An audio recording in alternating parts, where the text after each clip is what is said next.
गनीमत है कि सरकार बच गई, नहीं तो देश का नाश हो जाता। एक एंटी इनकम्बेंसी का होना भी बहुत जरूरी है डेमोक्रेसी में। नीतीश कभी भी पलट सकते हैं, टीडीपी कभी भी आ सकती है। मुझे पता है कि राम मंदिर बीजेपी ने नहीं बनवाया है।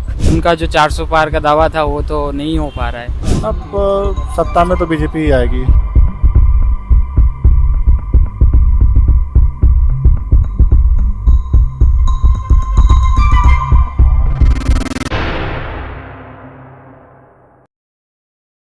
चूर हुआ है, इससे सबक लेगी बीजेपी तो फायदे में रहेंगे। जैसे चाणक्य जब राजा नंद के पास गए थे सिकंदर का बताने के लिए कि अलकनंदा आक्रमण करने वाला है, तो उसको सभा से भगा दिया था। कितना क्रूर ब्राह्मण क्यों आ गया मेरे राज्य में, मेरे सभा में। तो इसी प्रकार से कई लोगों को साथ में किया था। अब बुद्धि आ जाएगी। गनीमत है कि सरकार बच गई, नहीं तो देश का नाश हो जाता। बच गए कुल मिलाकर के, और इससे सबक लेंगे, अगली बार 400 पार जाएंगे। मुझे लगता है कि जो अभी करंटली इंक्लिनेशन दिख रहा है, it's a very positive sign actually, क्योंकि एक एंटी इनकम्बेंसी का होना भी बहुत ज़रूरी है डेमोक्रेसी में, सो दैट कोई भी जो रूलर है वो डिक्टेटरशिप पे ना चला जाए और वो एक बहुत एरोगेंस ना आ जाए। तो इसलिए I think it's a good sign. Ram Mandir का जो मुद्दा है, मुझे पता है कि राम मंदिर बीजेपी ने नहीं बनवाया है, वो कोर्ट से बना है। लेकिन सम वीडियोस एंड कांग्रेस के एलिगेशंस एंड अदर पार्टी के एलिगेशंस को देख के हुए लगता है जैसे कि हाँ बीजेपी ने बनवा दिया है उसे। लेकिन हाँ, मुझे पता है कि बीजेपी ने नहीं बनवाया है। और हाँ, हमारी आस्था है, आस्था का विषय था। अब राम मंदिर बना, अच्छा लगा देख के।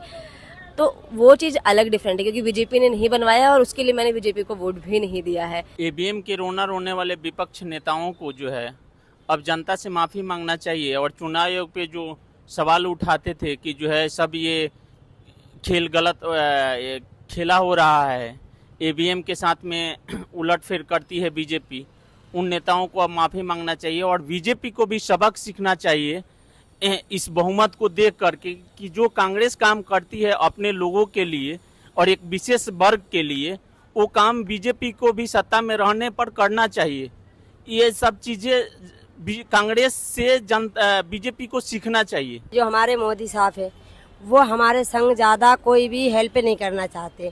हेल्प यही है हमारे का, इतना हमारा मेहरबानी है कि हमारे जो केजरीवाल हैं वो हमारे लिए बस भी फ्री कर दिए हैं, और जाके क्या में का बत्ती का बिल भी फ्री कर रखे हैं, और क्या में कहा कि जाए हॉस्पिटल हो, हॉस्पिटल में भी बहुत सहायता कर रखी है वो हमारे लिए। फिर जाके क्या में कितना डिस्पेंसरी भी वो बेचारों ने बना दिए, कितने गरीब बच्चों के लिए उन्होंने पढ़ाई भी चालू कर रखी है। और बाकी बात यही है कि हमें मोदी की तरफ से जो सहायता यही मिला कि वो कभी कताल वही कम्बल कभी बांट देते हैं, कभी क्या में कहा कि चप्पल बांट देते हैं। केजरीवाल को भी जेल इस वजह में भेजा गया है कि केजरीवाल कोई दारू का काम तो करते नहीं थे, उसके चक्कर में केजरीवाल को जेल में भेजा गया है।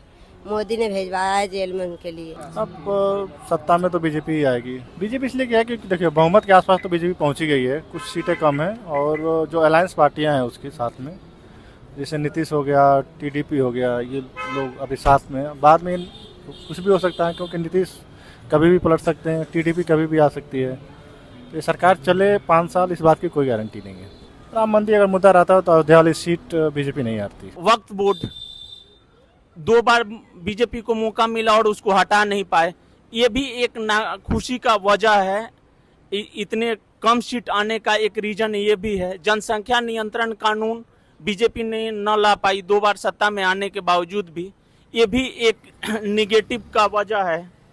सीट कम आने का एक वजह ये भी है। अगर राम मंदिर पे होती तो अयोध्या नहीं हारती बीजेपी, सिंपल सी बात है। क्योंकि अगर राम मंदिर के नाम पे वोटिंग होती तो यूपी में ये हालात नहीं होते बीजेपी के। सारे ऑपोजिशन एक साथ है, they have United together, they have put forward a United front. तो मुझे लगता है ये अपने आप में एक अच्छी बात है। इट्स कि अपने पर्सनल गेन्स को पीछे छोड़कर they have come together for the country.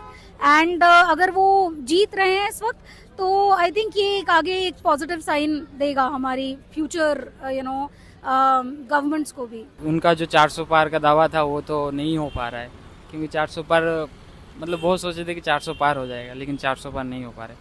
Rahul Gandhi ji क्या कुछ किए हैं या अंदर से कुछ किए हैं, तो 400 पार नहीं हो पा रहा है। बीजेपी तो बहुत कुछ किया है हमारे गाँव में, मेरे गाँव के बारे में बोल रहा हूँ, मेरे एरिया के बारे में बोल रहा हूँ। हमारे पास कुछ नहीं था उस टाइम। हम पहले चलते थे तो बहुत कीचड़ था, इतना तक मतलब पैर तक आधा तक कीचड़ था। तो अभी रास्ता बना दिए, पूरा रोड बना दिए, बहुत अच्छा।